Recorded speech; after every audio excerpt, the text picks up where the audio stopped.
So, yung values ng elasticity of the substitution.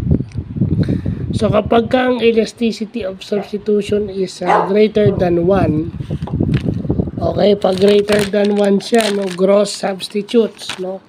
Gross substitutes. So, ibig sabihin, interchangeably, pwedeng robot, pwedeng tao ang gumawa.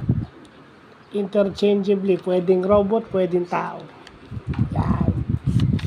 So, kapag ang value naman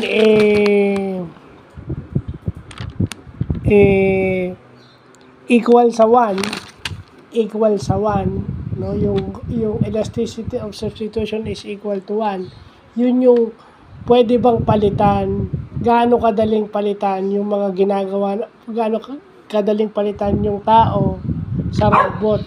So, ibig sabihin, isa-swap mo from human labor to robotics. Yan. Pag equal sa 1. Pag less than 1 siya, gross complements. So, ano tong gross complements? Dapat sabay. Gross complements. Sabay yung tao,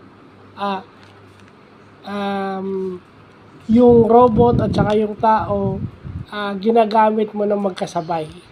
So, dito lumalabas yung tao, kasi ang robot is kailangan din i-supervise in terms of maintenance, in terms of assembly, in terms of monitoring. Doon umaano yung complements.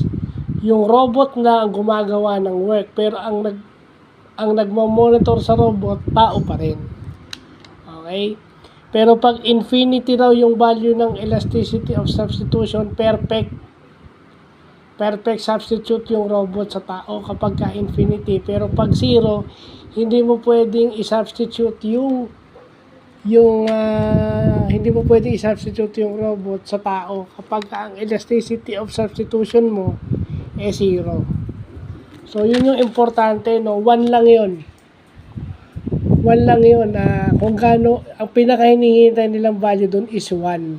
Kung pwedeng gaano kadaling palitan yung human labor, isa-switch mo sa robotics. So, yun yung essence ng elasticity of substitution, no? Kaya meron niyang logarithm formula, no? Kasi doon mo malalaman yung So, ini-interpret lang natin yung value. So, yun yung importante. Pero sinulat na rin natin yung equation. So, makikita nyo may mga instances na hindi porket robot sila, pwede na sila agad. So, depende pa rin yun sa elasticity of substitution. So, yun lang po.